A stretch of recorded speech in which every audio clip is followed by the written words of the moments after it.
Najboljši tako.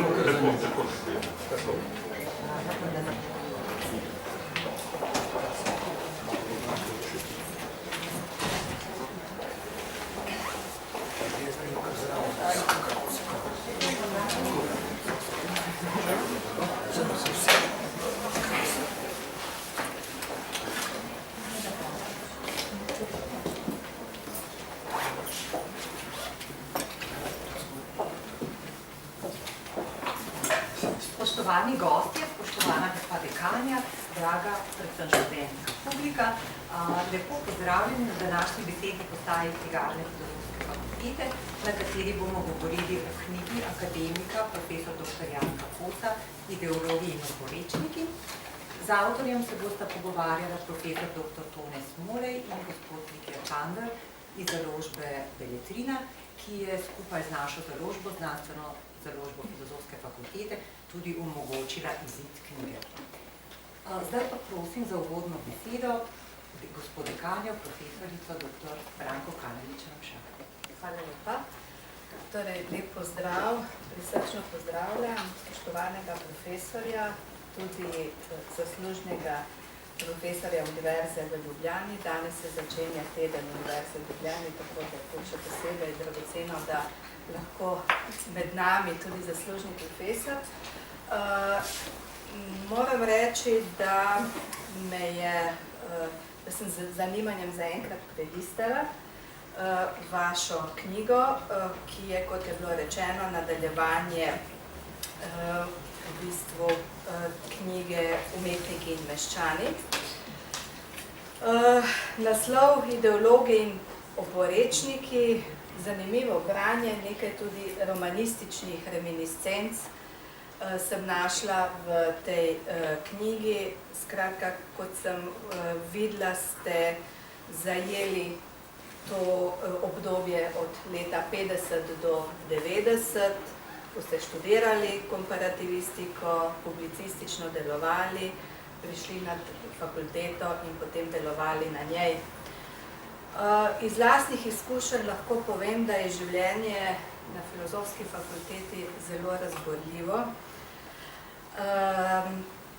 Prepredeno je tudi danes številnimi peripetijami.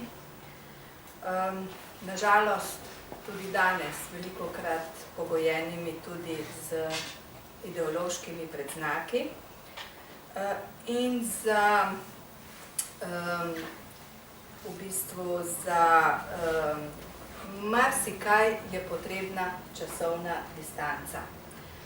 Moram reči, da sem z zanimanjem si tukaj označila vaš stavek, v katerem pravite, kako ste prišli na fakulteto. Prehod iz idiličnega gimnazijskega ozračja v nemirno gnezdišče kulturno-bojnega anarhizma ni bil prijeten in nič kaj obetaven. Tole gnezdišče me je kar presunilo, tako da... To je bilo leta 70. Ja, z meni zelo sodobno.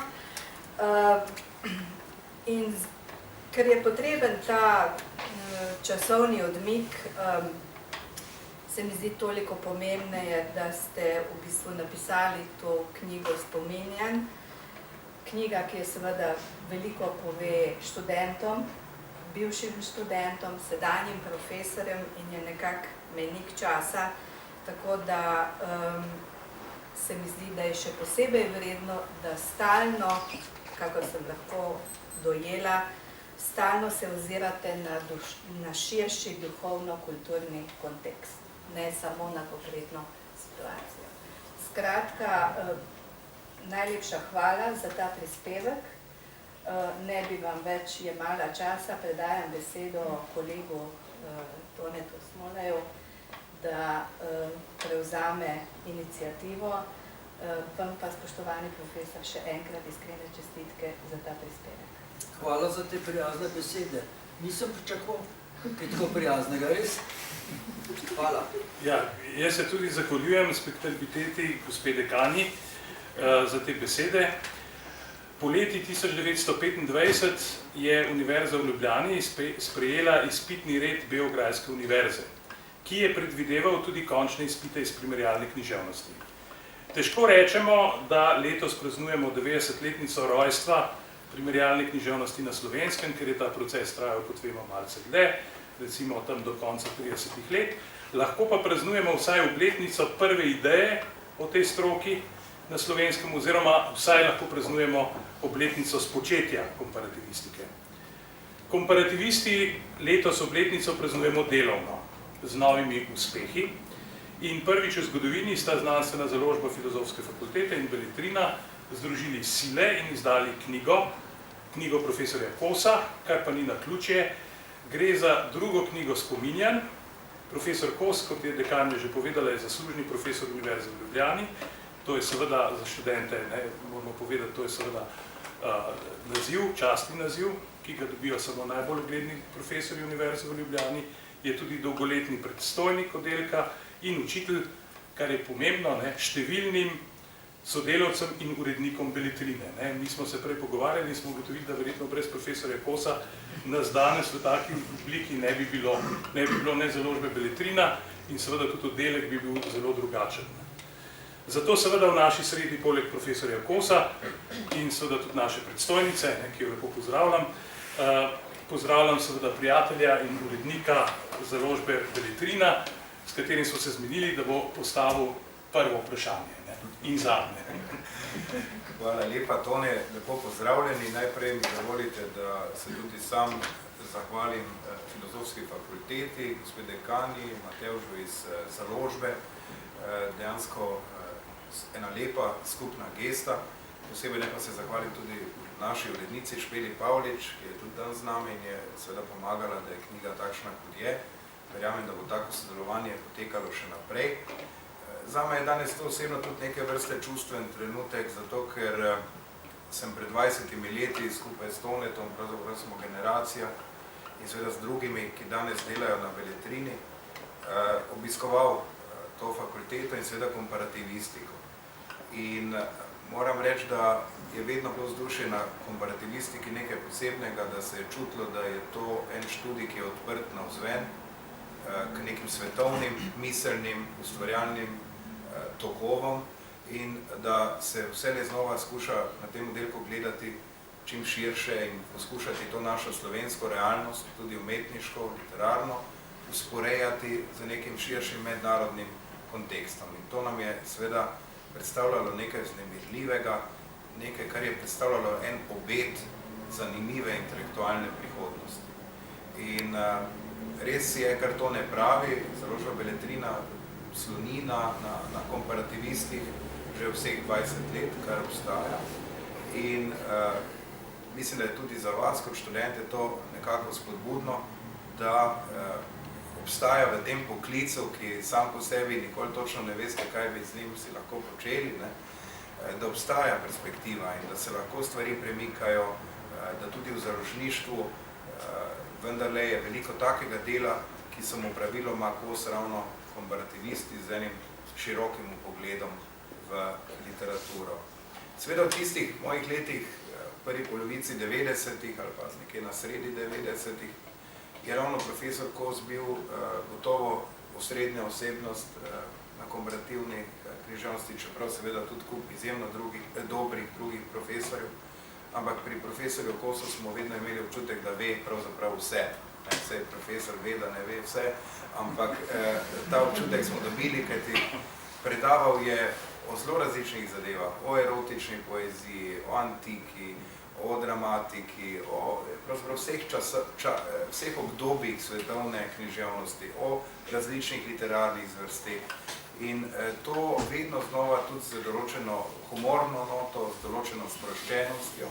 In ta predavanja, ki so bila takrat ob večerih, ne vem, kako imate zdaj, ampak bila so recimo od 5:30 do 7 ure zvečer, so bila običajno izvrsten uvod v kasnejše druženje in potem po predavanjih smo vedno šli na kako pijačo, začeli o čem debatirati in to se je običajno do jutra zavleklo.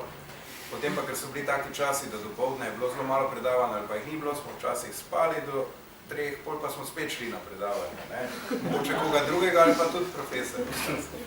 In seveda mi je to ostalo v enem izjemnem spominu, ker ravno takrat se je pravzaprav ravno na primerjalni književnosti formiral nekako okrog beletrine, z danes nekaterimi precej znanimi pisatelji in pesniki, kot so na primer Aleš Teger, Aleš Čar, Polona Glavan in drugi, kup prevajalci, novinari in tako naprej. In verjamem, da je ta duh ostaja naprej. Rad bi pa še enkrat res čestital profesorju in izrazil veliko veselje, da je ta knjiga med nami, kajti ta knjiga v marsičem govori o genezi slovenskega intelektualnega prostora po drugi svetovni vojni. In to seveda iz prve roke, hkrati pa tudi z določeno distanco, ki jo leta tudi samim protagonistom prinesejo. In mislim, da vam ta knjiga v zelo zgoščeni obliki, pravzaprav na dobrih 200 straneh, lahko ponudijo pogled v slovensko intelektualno, kulturniško in pa seveda izrazito tudi literarno dogajanje po drugi svetovni vojni oziroma nekako v njegovo zaodrje.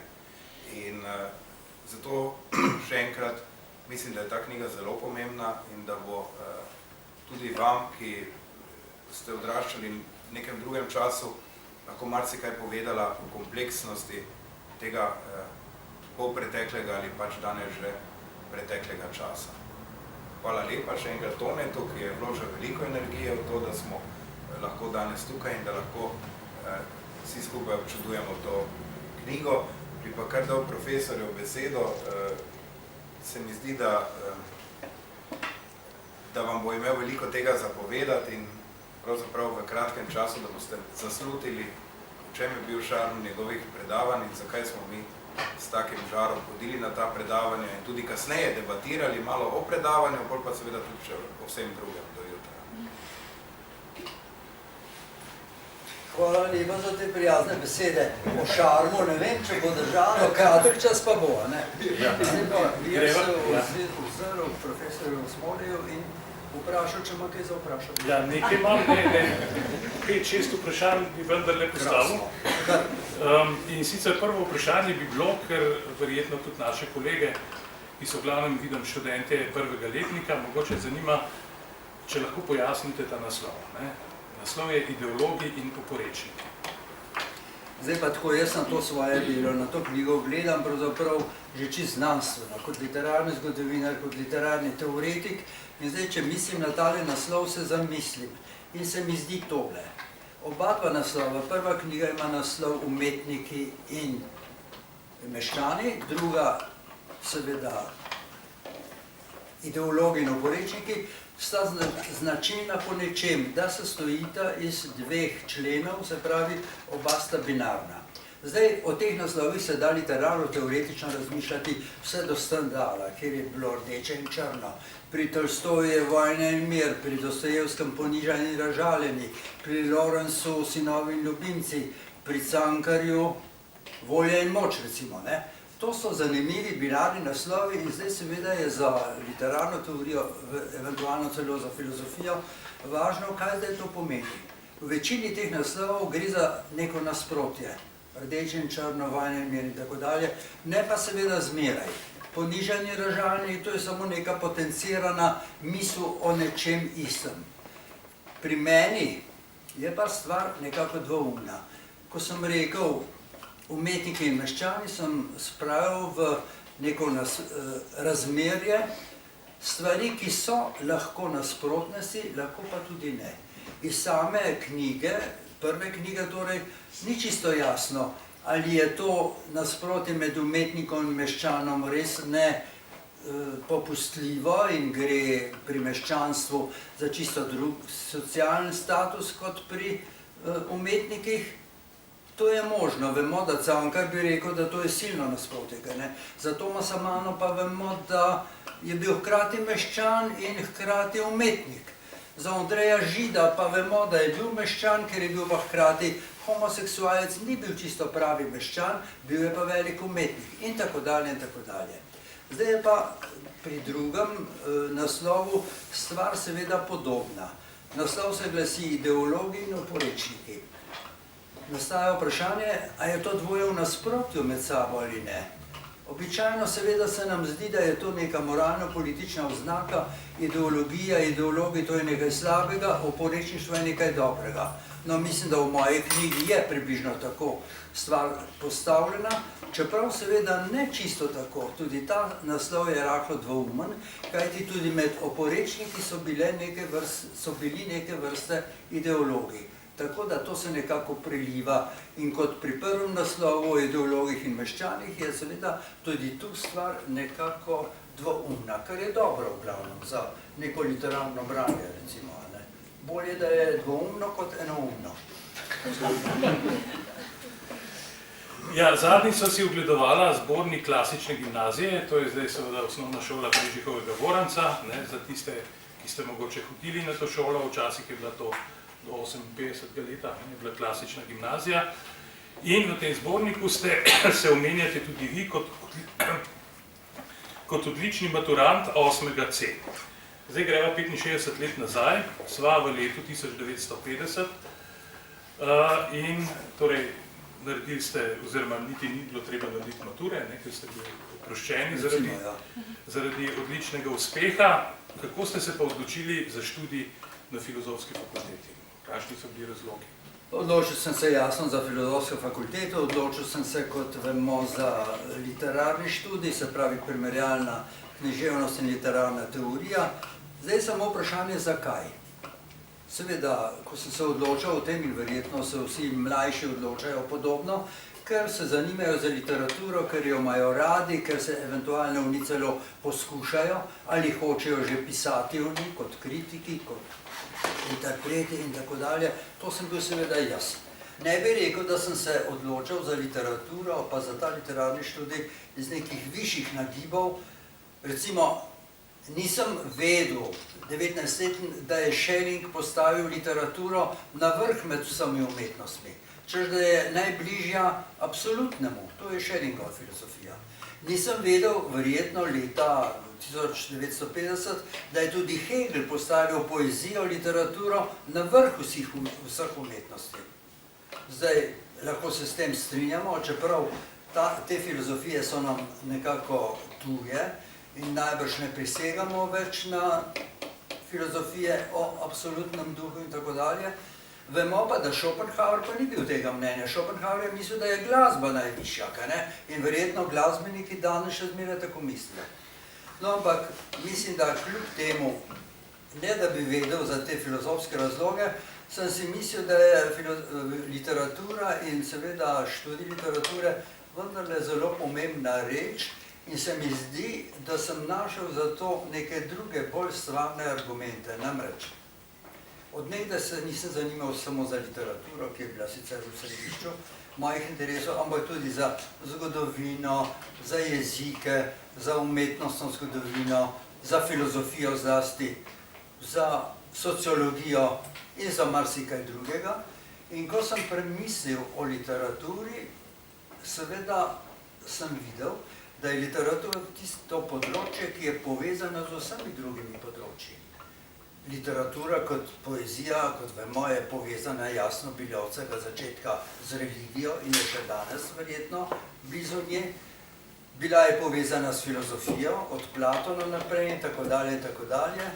Literatura je povezana celo s politiko, bolj kot vse druge umetnosti in tako naprej. Se pravi, literatura je tisto središče, kjer se različne življenjske, duhovne plasti stikajo.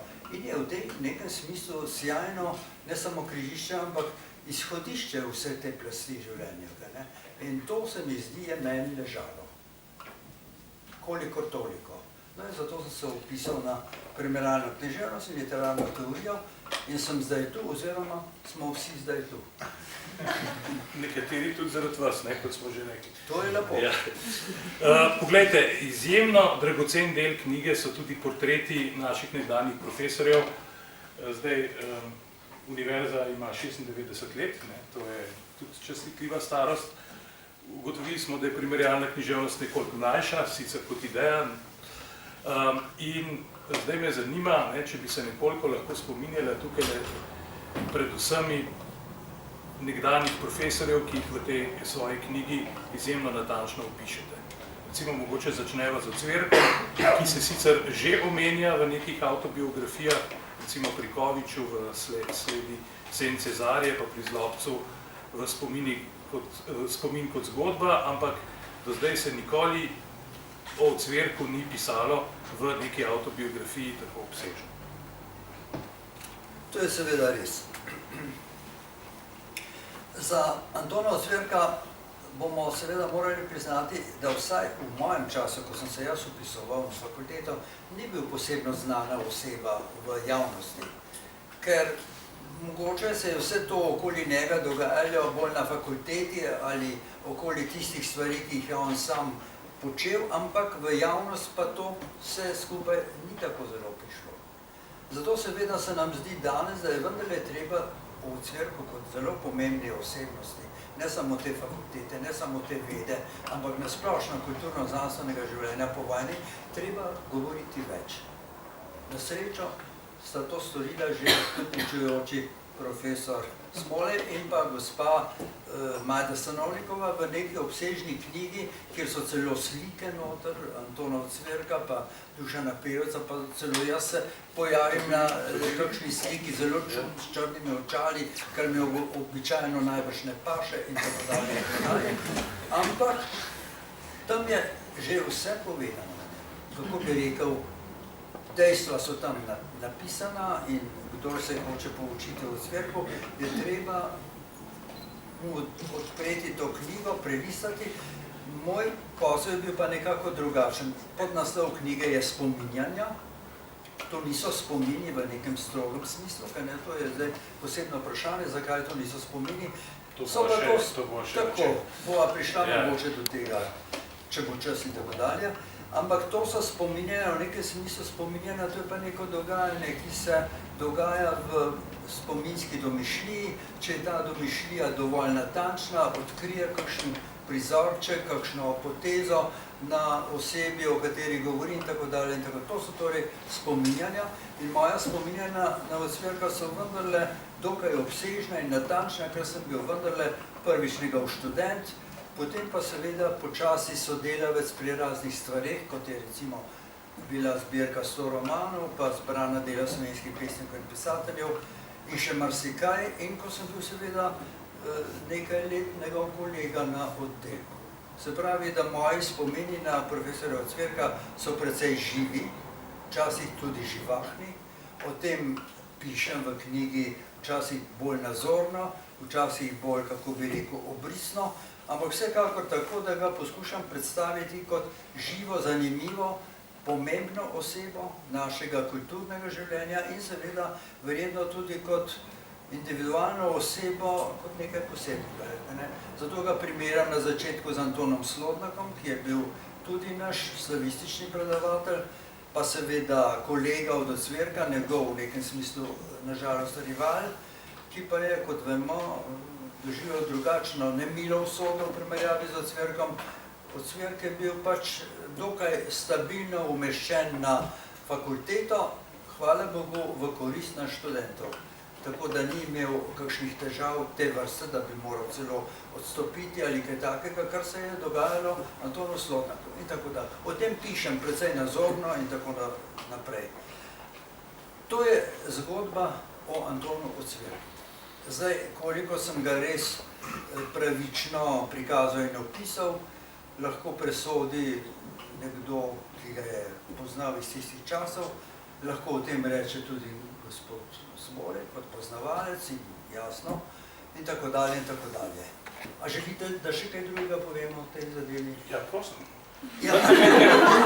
Ker vendarle študenti seveda tudi zdaj nekako se soočajo, v prvem letniku tudi z opusom Antona Ocvirka. To še vedno je za učbenik ta iz 36.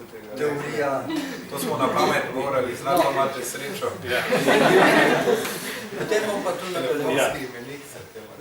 Vse to, kar sem povedal, je ta stran Antona Ocvirka, ki je pomembna še danes za javnost in tako dalje.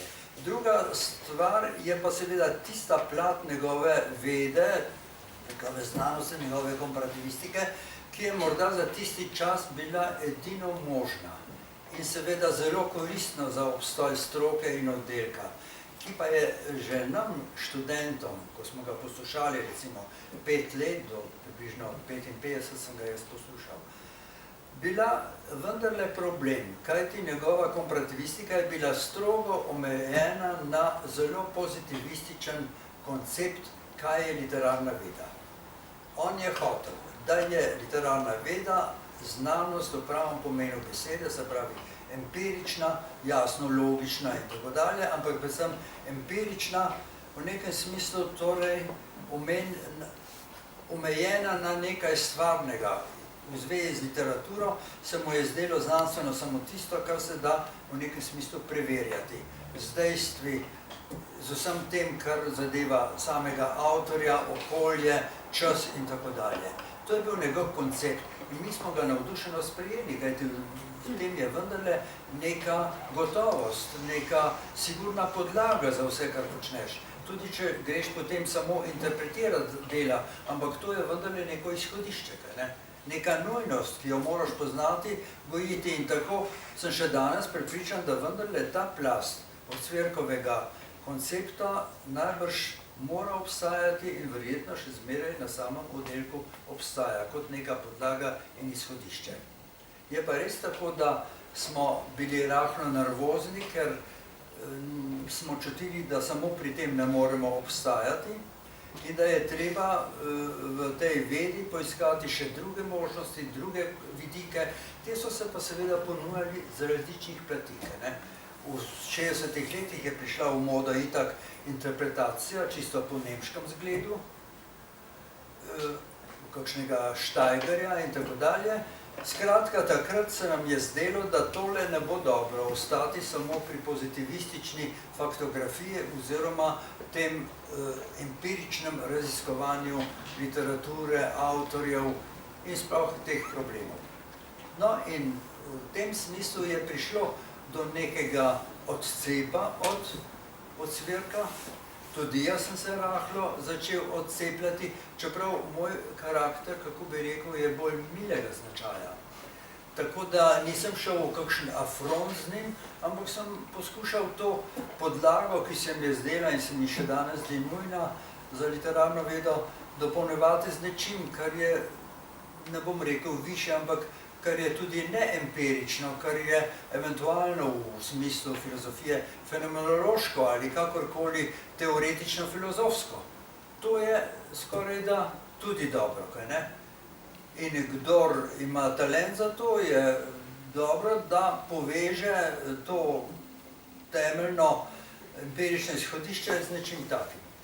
Lahko pa ostajamo seveda prav pri tem, kaj ne? Jaz sem mnoga svoja dela delal vendarle še zmeraj zgolj na tej empirično-znanstveni podlagi, recimo, ko smo delali komentarje k zbranemu delu Ivana Cankarja, kjer je bil glavni urednik v Cvirki, mi pa samo deni uredniki, smo delali vse to, kar je v tem smislu, stroge empirije, znanstveno in tako dalje. Čeprav, vse veste, beseda znanost, science, ima nek strog pomen, vendarle predvsem v teh trdih znanosti, se pravi v matematiki in naravoslovju. Kakšen pomen ima lahko v humanistiki, je pa seveda že rahlo zapleteno vprašanje.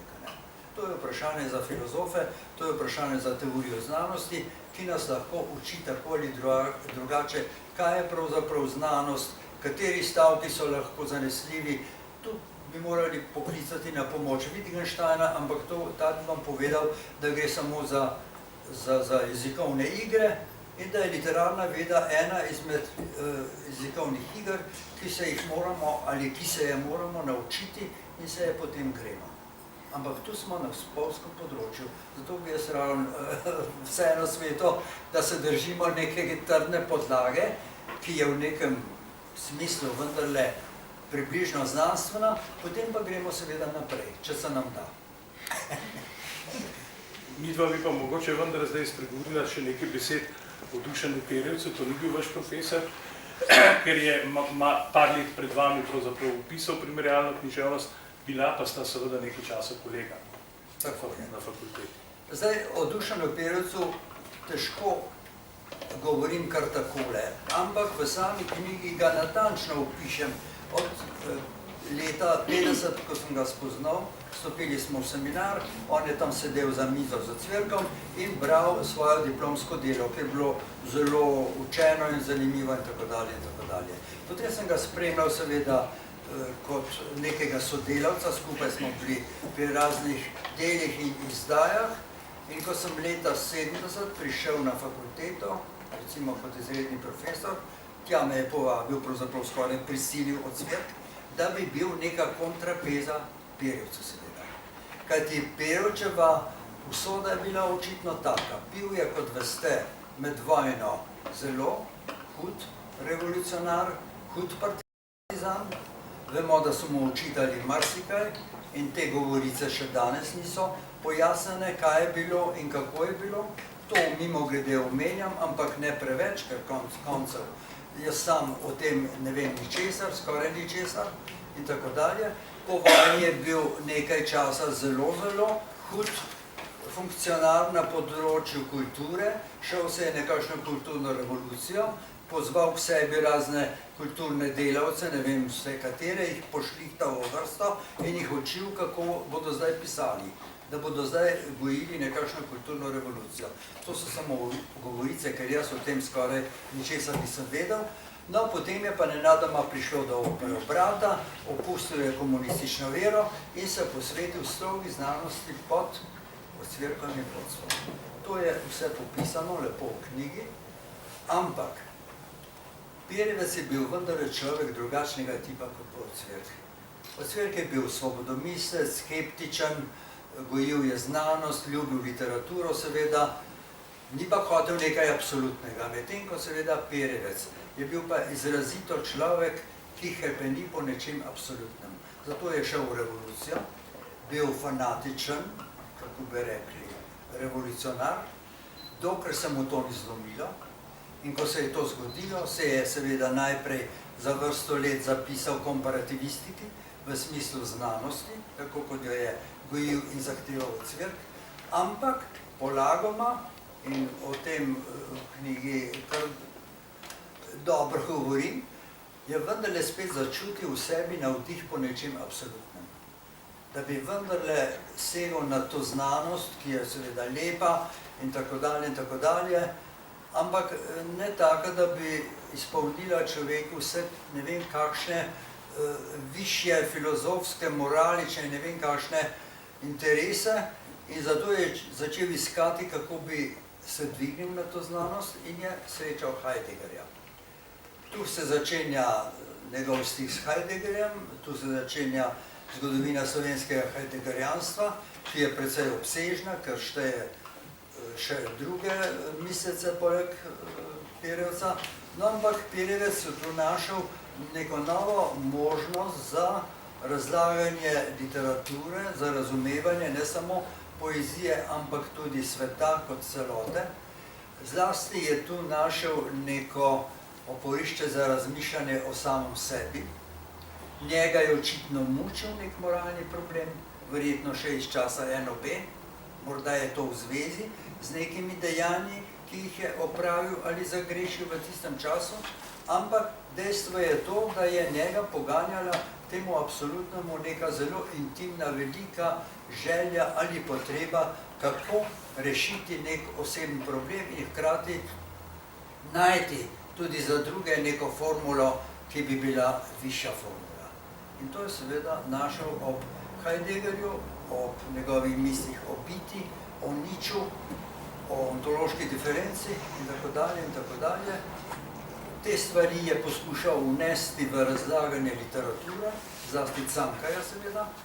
Iz tega je napravil neko zelo izvirno, verjetno slovensko varianto heideggerjanstva, ki je upoštevanja vredna še danes seveda.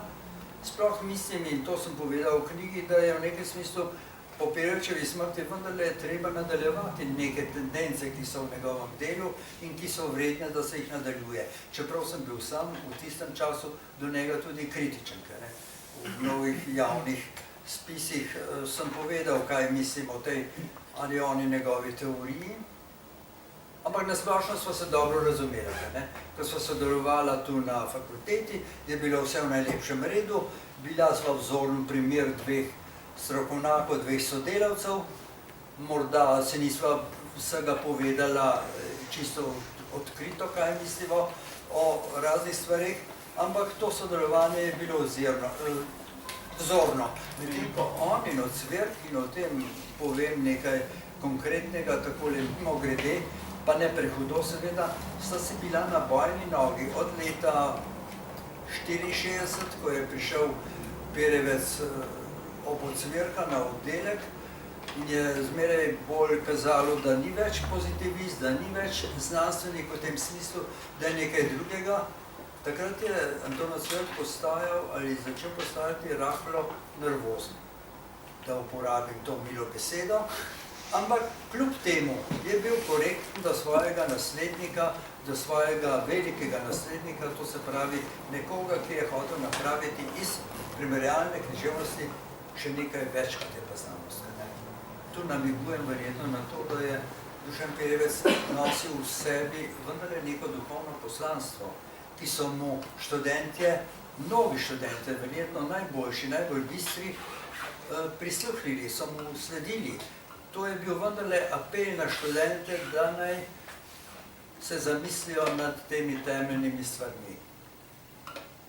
No, in to je počel zelo uspešno, do svoje smrti, ki je prišla prezgodaj in je prekrižala morda njegovo nadaljno duhovno pot. Jaz se rahlo namigujem, da se je v nekem smislu verjetno bližal krščanstvu, ker na koncu je razlagal zlasti Dostojevskega, Brati Karamazovi, tam je podoba Kristusa seveda odločilna in tam se je tudi inspiriral za nekatere svoje misli o tem, kaj je zdaj recimo ljubezen za nič, kaj je to, ne? Žrtev in tako dalje. Tu verjetno je reflektiral neke svoje notranje potrebe po očiščenju katarzi. Veliko je govoril o katarzi, to je bil njegov osebni problem, ampak ne samo osebni, iz tega vendarle raste neka podoba problemov, ki so jih imeli ali imamo Slovenci v tem času in seveda iz tistega časa, ki smo ga preživeli ali ki so ga nekateri zelo odblizu preživeli. A bi še kaj v tem? Mislim, da greva lahko zdaj naprej, pa bomo še kaj povedala o zgodovini oddelka. Recimo, da smo zdaj v 60-ih letih, vi ste profesor slovenščine in filozofije na Viški gimnaziji. Je res, ne?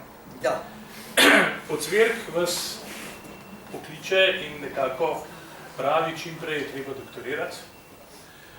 In sicer vaša tema, zdaj me zanima vaša tema doktorata in sploh zanima vaš vstop v akademsko sfero in začetki profesora. Moj vstop v akademsko sfero se je začel že pravzaprav v 50-ih letih, ko sem bil sicer predvsem literarni kritik pri Besedi, Reviji 57 in Perspektivah sem bil tudi že urednik in tako dalje, del neke skupine, ki se je imenovala lahko kritična generacija, kritična do socializma, do tiste kulture socialistične in tako dalje in tako dalje. Ampak seveda hkrati sem pa počel še kaj drugega. Že kot študent sem vendarle napisal nekaj študij, recimo o Matiji Čopov, ki niso bile nič takega, so hotele biti literarna veda, tako rekoč, bolj na sociološki podlagi, celo z nekimi marksističnimi akcenti. Moj odnos do marksizma je itak poseben problem, o katerem govorim natančneje v tej knjigi. Ampak mislim, da se je tam že začelo rahlo vstopanje v sfero akademske znanosti. In to se je potem potenciralo že v samih Perspektivah, kjer sem začel objavljati neke interpretacije, ki so bile že na poti v čisto napol znanstveno ali vsaj filozofsko razumevanje in razlaganje literature. No in potem seveda je pa prišla situacija, o kateri sva govorila, namreč, da je Ocvirk postajal nervozen spričo Dušana Perevca. Dušan Perevec je bil nenadoma na fakulteti, poleg njega. Dušan Perevec je bil poln novih idej, svežih energij in tako dalje. Ko je stopal spodaj v te velike dvorane, je imel pred sabo obširno občinstvo, zelo pozorno, najbrž navdušeno in tako dalje. Ocvirk je bil pa že starejši, ni imel več teh energij in tako dalje, zato je postajal pač nezadovoljen, bal se je rahlo za oddelek, kaj bo zdaj iz tega, in zato si je zaželel, recimo, mene. Češ, da naj bi bil jaz tisti, ki bi prišel zraven Dušana Pevca in skrbel za neko ravnotežje. Verjetno je mislil, da sem jaz bolj vendarle pripet na to tradicijo primerjalne književnosti, to je bilo dejansko res. In nenadoma je kar zahteval, da naj jaz pridem na oddelek, pri tem pa me je skoraj prisilil, da napravim doktorat in to kar iz Prešerna, česar pred tem nekoč sem tega nekaj takega že nameraval, takoj po diplomi, pa on ni bil za to. No, nenadoma se je premislil in zahteval doktorat, disertacijo, prihod na univerzo in tako sem se znašel tudi jaz tu, poleg Pevca. Mogoče je seveda Ocvirk premišljeval, da bom zdaj kot nasprotje Pevcu, to pa seveda ni bilo res, kajti zelo lepo sva se ujemala, ni bilo nobenih konfliktov, zase zato, ker vendarle tudi jaz sem stremel k nečemu, kar bi bilo malce drugačno tudi kot samo čista literarna znanost v smislu empiričnega, recimo, raziskovanja na pozitivistični podlagi.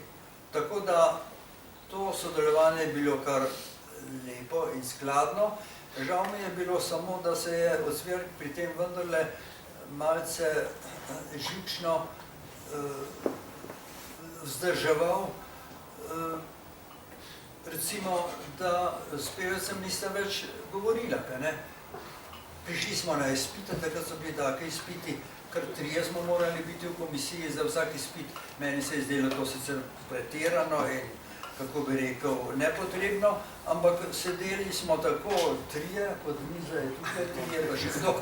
No, in potem se je zdelo, kot da Ocvirk noče videti Pevca, Pevec noče videti Ocvirka, oba dva sta videla mene, tako da sem moral s tem govoriti, potem z onim na drugi strani in je bilo vse zelo zabavno. Ne čisto zabavno, ampak tako je bilo. Skratka, bile so različne plati in na teh izpitih se je videlo marsikaj. O tem ne pišem v sami knjigi, ampak dejstvo je, da nekoč je bil neki študent, ne vem kaj, ali ni znal, ali je bil rahlo neulikan, takrat je Dušan Pevec vstal, se postavil v akt in je tudi zahteval od študenta, da se tako postavi in ga je tako nadrl, da sem si mislil, aha, bivši politični komisar. Bilo je res grozno, veste? Jaz sam sem se kar ustrašil, čeprav je bil moj kolega, sem si mislil, kaj pa zdaj? No, ampak to je bilo mimo grede, nič hudega ni bilo iz tega in skratka, ampak človek bi lahko še popisal to, ampak mislim, da namen te knjige ni bil, da segam v take podrobnosti, ampak da rišem neke bolj bistvene zadeve ali poteze nekega človeka, nekega profila, da portretiram na ta način. Mogoče bi se dotaknila tudi primerjalne zgodovine slovenske literature. To je seveda verjetno ena naših najpomembnejših del z področja primerjalne literarne zgodovine. Sigurno je to najbolj citirana knjiga z tega področja na slovenskem. A je? Tega še niso bilo? Bi verjetno to lahko tudi empirično dokazali. Aha, to se da. To se zdaj da. Hvala, da je ja. No, res je, da se ta knjiga v zvezi z mano verjetno najbolj omenja, vsaj v študijskih univerzitetnih krogih. Čeprav, ne vem, je meni najljubša ali ne, vseeno bi rad na nekaterih drugih svojih delih recimo pokazal, kako je vendarle primerjalna književnost dejansko odprta na druga področja, k drugim področjem. Kot sem že prej omenil, primerjalna književnost je tista veda, ki se lahko mimogrede obrne k filozofiji, k psihoanalizi, to se itak pogosto zdaj dogaja, k religiji, tudi to se dogaja, morda na samom oddelku, k zgodovini, k umetnosti zgodovini, to se dogaja, ne? Povezave z likovno umetnostjo in literaturo, to je precej pomembno področje. Več je teh področij in kolikor vidim zdaj svoje dela, sem se precej živahno odzival na različna področja. Tu bi omenil recimo knjigo Prešern in krščanstvo, mojo zadnjo knjigo o Prešernu, ki verjetno pomeni premik ali obrat primerjalne književnosti k religiji. Tu se vidi, da se da to pri pomembnih slovenskih avtorjih, morda najpomembnejših, napraviti in to je verjetno potrebno. V knjigi Slovenci in Evropa sem pa skušal zbrati, pa se tu je šlo v Beletrini, tako rekočno, spet je vaša zasluga, tako rekoč, vse študije, ki govorijo o slovenski literaturi, od Brižinskih spomenikov do Kocbeka, recimo Bartola in tako dalje. In te študije so pravzaprav tako različne. O Brižinskih spomenikih tu se dotikam religije. Ne? Ko pišem o Lutru in Trubarju, se dotikam ali se dotikamo torej teologije, v nekem smislu tudi filozofije, kolikor gre pri Lutru tudi za filozofske osnove. Pri nekaterih, o katerih pišem Cankarju, Pavšeničniku in tako dalje, po francoski revoluciji in njenemu pomenu za slovensko literaturo, se dotikam politike. Ne? To se pravi, tu se niha med literaturo in raznimi področji, ki jo obdajajo. In to je, mislim, nujno, ne? Za vse nas. Edino problem je v tem, kaj si kdo izbere. Nekomu diši bolj psihoanaliza, pa bo rekel, aha, literatura je psihoanalitično pomembna pri Prustu, pri ne vem kom in tako dalje in tako dalje. To se da in to se je tudi napravilo. Drugemu bo bolj pri srcu politika, ker ne, tudi to se dogaja. Vemo, da kakšni komparativiste se danes in tako dalje se ukvarja tudi s tako problematiko in to je koristno, ker ne, recimo, da je to Marcej Štefančič ali kaj takega. Se pravi, vse to je na jedilniku primerjalne književnosti in zdaj je samo vprašanje, kaj si vzameš z tega jedilnika. Torej, v tej knjigi sem si jemal marsikaj, ne. Zdaj pa k sami primerjalni književnosti. Naslov je Primerjalna zgodovina slovenske literature. To se pravi ne od začetka, ne od Brižinskih spomenikov, ampak samo šele od recimo Pohlina naprej, ko lahko govorimo o slovenski literaturi kot neki izobraženski, profesionalni ustvarjalnosti besednih tekstov, ki imajo seveda tudi, ne samo, ampak tudi estetske namene. No, ta precej obsežna knjiga je nastajala pravzaprav kot nekakšen projekt na Filozofski fakulteti, absolutno je povezana torej s samo fakulteto, s samim oddelkom. Nisem moral samo izumiti nek način, kako to empirično podlago vendarle obdelati na neki ravni, ki bo malo več kot samo empirija o avtorjih, o njihovih življenjih in tako dalje. Tega je pravzaprav zelo malo. Več je pa tega poskusa, kako vse to gradivo od Pohlina prek Prešerna, vse do najnovejših, do Smoleta, do Daneca Zajca, vdelati v neke večje strukture, pravzaprav literarne smeri in žanre. Ne? Zdaj, literarne smeri in žanre lahko obdelaš tudi čisto pozitivistično, lahko pa seveda s pomočjo filozofskih pojmov vendarle odkriješ v romantiki, realizmu, postromantiki, dekadenci neke probleme, ki pa segajo zelo globoko v strukturiranje nekega duha.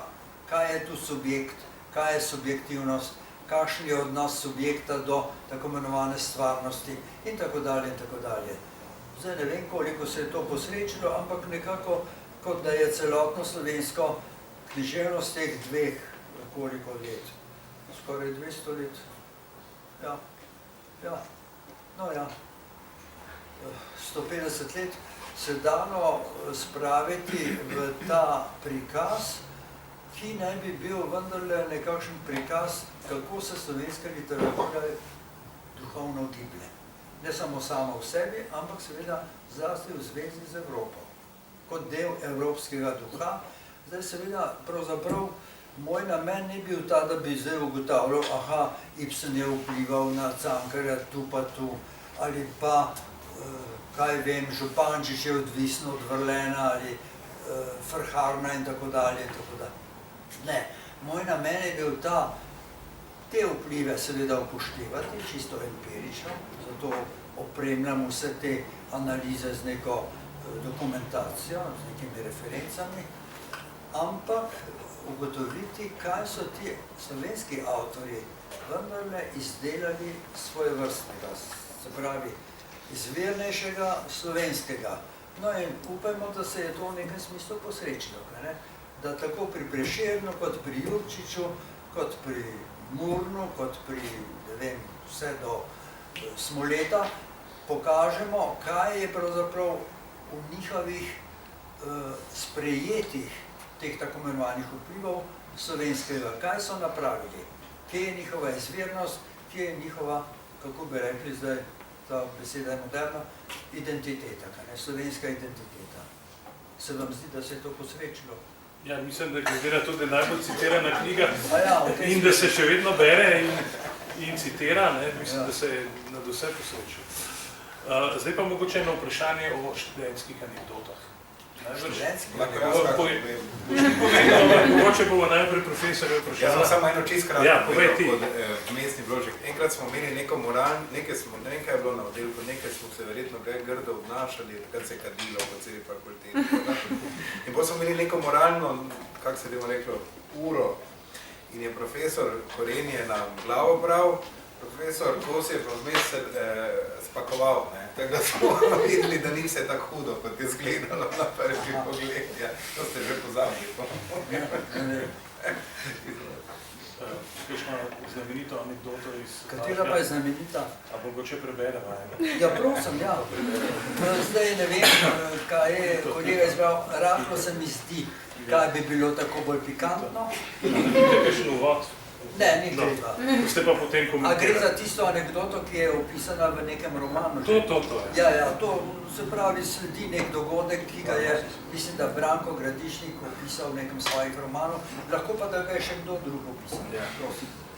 Titova smrt je pred letom, ko se je zares zgodila, napovedal grotesken, igralsko nepopolnoma uspešen dogodek med mojim predavanjem v nabito polni predavalnici. Dogodek se je pripetil pač nekaj let pred Titovo smrtjo, je v enem od svojih romanov popisal Branko Gradišnik, morda eden od udeležencev. Bilo je še nekaj poznejših razlag, kako je dogodek potekal in kakšne so bile posledice. Po mojem videnju je bila stvar zelo preprosta. Na večernem predavanju so se nenadoma odprla vrata, v dvorano je pomolila razkuštrana glava in zelo močno zavpila: Tito je umrl. Za trenutek smo vnemeli. Lahko bi bilo res, lahko potegavščina, vsekakor pa nisem videl razloga, zakaj je bilo treba novico, ki bi ene gotovo razžalostila, druge pustila hladne ali celo razveselila, tako gledališko nerodno razglašati. Prosil sem torej občinstvo za nekaj minut potrpljenja, stopil k vratarju in povprašal, kakšno je razpoloženje. Vse je bilo normalno, nikjer še ni bilo jokajočih množic, vrnil sem se v dvorano in brez težav smo nadaljevali seanso. Zanimivejše so bile posledice te nedolžne burke. V naslednjih dneh mi je prišlo na ušesa, da je bil storilec sin Ferda Gestrina, mojega nekdanjega gimnazijskega profesorja in ta čas kolega na fakulteti. Zdaj je bilo nerodno meni, ne samo nesrečnemu očetu. Čez teden ali dva sem dobil vabilo, naj se kot priča zglasim na sodišču. Ko sem prispel v hram pravice, me je pred vrati sodne dvorane čakal oče Gestrin, poučil me je, kaj je treba povedati sodnici, da bo volk sit in koza cela. Povedal se mi torej, da je šlo za nedolžno šalo nepopolnoma treznega mladinca, vljudno se mi je zahvalila in oče Gestrin je bil najbolj zadovoljen. Nisem se pozanimal, ali je sin imel ob sebi še koga, niti ne, kdo in koliko je bil kaznovan. Sklepal sem, da nihče. Anarhisti, naj bodo še tako mladi in otroči, se za svoje dejanja nikoli ne upravičijo. Imajo jih za svojo sveto pravico. boste to komentirali, mogoče tudi... Ja, mečkeno, hvala lepa za lepo branje, ne, to je bilo prav živahno, pravzaprav. Živo sam dogodek. No, to je seveda anekdota, jaz se omenjam v glavnem zato, ker je bila že opisana v nekem romanu. Zdaj, kako je tam opisana, ne vem več. Vem, da je prišlo do nekih dodatnih interpretacij, kaj se je zgodilo. Mislim, da je v Mladini, vemo, katera Mladina je to, išel nek intervju, morda prav z Gradišnikom, kjer je pa čisto po svoje razložil, tako da je bila moja dolžnost, da zdaj povem svoje videnje tega dogodka, kot se je meni zdelo in videlo. Verjetno je bilo tako, kot ga opišem, no, ampak ta anekdota samo pomeni, da so se na filozofski fakulteti dogajale od časa do časa tudi hujše stvari, čeprav to ni bilo tako dobro. Ne, se ni bilo tako. Ja, končalo se je miroljubno in mislim, da s profesorjem Pestrinom sva se globoko vzljubila, potem ko je bil njegov sin rešen, mislim, da je bil rešen in tako dalje in tako dalje. Se pa to pojavlja tudi na Wikipediji pod geslom literarne potegavščine. Ta zgodba tudi omenjena, gre za dialog med profesorjem Kladnikom in Gradišnikom. Mogoče mora zdaj dodati še to videnje. Ja, zdaj bi pa mogoče samo na koncu še, preden dam še tebi zaključno besedo, Mitja, eno vprašanje, ki je seveda ključno. Kakšna je po vašem mnenju razlika med avtobiografijo in memoarji? In ali je mogoče vaša prva knjiga bolj avtobiografska, ta druga pa bolj memoarska, ali mogoče to razlikovanje sploh ne vzdrži? To je zdaj pa problem literarne teorije. Jaz odkrito povedano nisem se skoraj nikoli ukvarjal s teorijo, kaj je avtobiografija, pač pa sem jo enostavno napisal, to je še bolje včasih. Ampak zdaj, če teoretično premišljam in kolikor poznam to področje, je seveda tako. Pred leti je išla sjajna knjiga Avtobiografski diskurs naših kolegov, kdo med nami ali vami je sodeloval v njih, ne vemo, tam je bila zlasti naša kolegica dr. Alenka Koron, pa še kdo in tako dalje. Tam je zelo podrobno, teoretsko dognano povedano, kaj misli sodobna, moderna literarna teorija o avtobiografiji in to, kar misli, je zelo kompleksno. Rekel bi, zelo nevarno, kajti prek teh teoretičnih vpogledov, ki izhajajo tudi iz psihoanalize, pa iz analitične filozofije jezika, je znano, da pravzaprav se tega pojma ne da čisto natančno opredeliti in zdaj se mi zdi, kot da vendarle med avtobiografijo in spomini ni več tako jasne meje. Namreč po tradiciji je vendarle tako, da spomini to so bolj besede o nečem zunanjem, kar je nekdo doživel zlasti v politiki. V slovenščini imamo razne zanimive spomine politikov, kot je bil Ivan Hribar, pa Šukle, pa zdaj imamo spomine Zdenka Rotarja, tako rekoč, in tako dalje.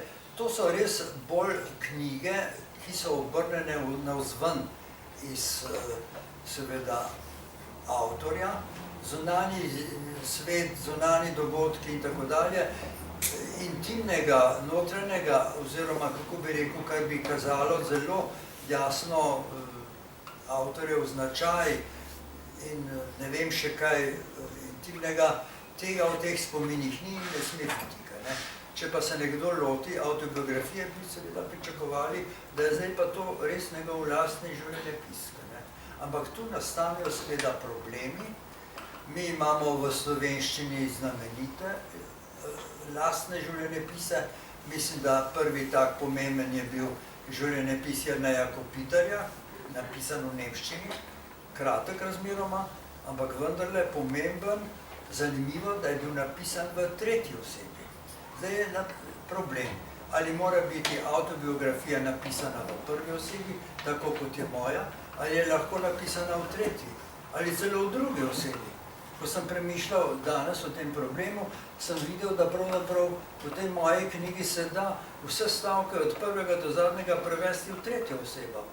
In zdaj je vprašanje, ali je to še moja lastna autobiografija ali ne, ali je to zgolj neka formalna stvar, ki pa ne seže v srž takega dela. Spravi, problem za literarno teorijo in za vse vas, zlasti za mlajše generacije, je očitno ta, zdaj bo treba premisliti, kaj je pravzaprav autobiografija. Da se ta stvar začenja, autobiografija, čisto kot produkcija, že pri Egipčanih je jasno, ker prva meni znana autobiografija je Sinuhejeva zgodba iz leta 1900 pred Kristusom. To je autobiografija. Zdaj, kaj je pa z autobiografijo kasneje? Kdaj to postane res neko zelo intimno pripovedovanje o sebi, o lastnem življenju? Se to začne šele z Rousseauem, Le Confession, ali z Goethejem, Dichtung und Wahrheit? Možno. Ampak zdaj je vprašanje, kam to seže in kje je neka autobiografija res samo še autobiografija, kje je pa že nekaj drugega. Zdaj, če gledam čisto objektivno na tile svoje prvi dve knjigi, a ste rekli, da v prvi knjigi prevladuje bolj autobiografija, v drugi pa bolj spomini? Ja, no, neka razlika je. Jaz bi rekel samo takole, če zdaj čisto tudi z distance pogledam na zadevo, da autobiografije so zelo različne. V enih prevladuje to, prevladuje drugo. Pri meni se mi zdi, da je upoštevanja vredno dejstvo, da pišem pravzaprav to autobiografijo ne kot strog redosled nečesa zgodovinsko-kronološkega. Recimo France Berni, kot vemo, je svojo autobiografijo izdal v 2 obsežnih knjigah, ampak res čisto natančno po faktih od dneva do dneva. Pri meni tega ni, tudi ni natančne kronologije. Jaz bolj spominsko domišljijo begam od tu do tam. Se pravi, odkrito povedano, ta način pisanja je bolj esejističen. Zdaj, kaj mislimo o esejih, o esejističnem je posebno vprašanje. Vemo, da po Adornu, v čemer mu čisto pritrjujem, je vendarle esejizem neka kvaliteta, neka svobodnejša uporaba misli in pisanja. Mogoče, če je tega v teh 2 knjigah vsaj nekaj, je to dobro, nimamo nič proti temu. Zdaj, če pa pogledam še bolj natančno, zase v drugo knjigo, je pa tako, to je autobiografija, ampak kako bi rekel, zmehčana z raznimi urinki. V tej autobiografiji so v nekem smislu celo biografije nekih drugih oseb. Recimo od Cvirka spremljam z kratkimi omembami seveda od otroških let, ko nekaj povem, kaj je bil kot otrok, pa v kakšnem okolju se je duhovno formiral, pa do smrti. Tudi o Perjevcu govorim od predvojnega časa, kaj je verjetno bil, ko ga nisem poznal seveda, in vse do smrti. To se pravi, v nekem smislu sem vdelal v to biografije nekih ljudi. Hkrati so tu vendarle portreti nekih ljudi, ki sem jih spoznaval, včasih zelo bežno, na hitrico, pa vendarle in jih zaradi teh izkusov lahko nekako nazorno opišem, napravim nekakšen portret njihov. To sem storil z Kozbekom, ob tistem srečanju z njim, to sem storil z Ziherlom, s podobnim srečanjem, to delam v knjigi z Josipom Vidmarjem, ki mu posvetim precej pozornosti in upam, da sem ga prikazal malo drugače, kot je sicer prikazan v raznih javnih mnenjih in tako dalje. Se pravi, da so v to autobiografijo, v ta spominjena, vdelane še neke druge stvari. Deloma biografične, deloma portretne. Veliko je v tej drugi knjigi zlasti seveda nekega intelektualnega življenja, nekih refleksij o tem, kaj je svobodomiselnost. Recimo pri Vidmarju, pri meni, pri Perjevcu, pri Cvirku. To so seveda že neki izleti v neka duhovna področja, ki so bila takrat važna in so seveda pomembna še zdaj. Zdaj je vprašanje, koliko se je meni posrečalo zajeti ta področja v neke take miselne sklope, ki so lahko zanimivi tudi za mlajše generacije, no ampak recimo kot da so.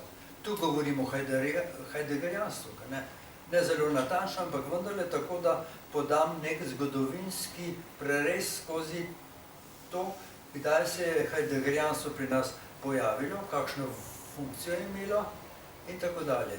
No, glavni problem v tej stvari je pa vendarle reflektiranje o tem, kaj so bili oporečniki in kaj so bili ideologi takrat. A je bil recimo Jože Pušnik ideolog ali ne? O tem govorim na več mestih. Kakšna je bila ideologija marksizma, leninizma, itak vemo, in jo tudi konkretno predstavljam v knjigi. Vse to so problemi, ki seveda v nekem smislu presegajo autobiografijo.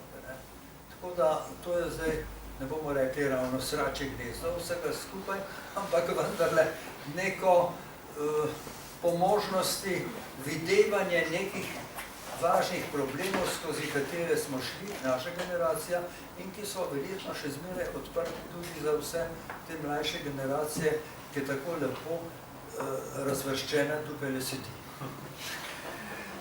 Ja, evo, ob koncu vseh zahvalah in dobrih željah za naprej, Tonetu, profesorju, vsem ostalim, spet dekani, Janci Vanesi in tako naprej. Bi rad povedal mogoče samo to misel. Verjamem, da imate danes odlične profesorje, zelo zanimive profesorje. Nekateri so predavali že moji generaciji, kot je profesor Brečko, še več je mojih prijateljev in kolegov iz tistih nemirnih študentskih let, prav velika večina. Ampak, ko smo mi prihajali na fakulteto, smo se ves čas pogovarjali, kakšna sta bila v živo, kako sta predavala dva izmed velike trojice primerjalne književnosti 20. stoletja. Seveda tretji je profesor Kos, dva sta bila pa že danes večkrat omenjena, takrat že žal pokojna profesor Cvirk in profesor Pirjevec. In mislim, da imate danes res izjemno, da ste imeli veliko priložnost, da ste v živo lahko dobili vtis, kako je profesor Kos predaval, na kakšen način je svoje spoznanja predajal nam, študentom, in da si boste ta dan zapomnili. Hkrati pa bi si sam osebno želel, da se najde priložnost, da vam profesor tudi ob kakšni drugi priložnosti še kaj pove v prihodnem letu, 2, 3 iz svojega zares bogatega arzenala vedenja o literaturi, kulturi in drugih zadevah. Hvala. Mislim, da lahko tudi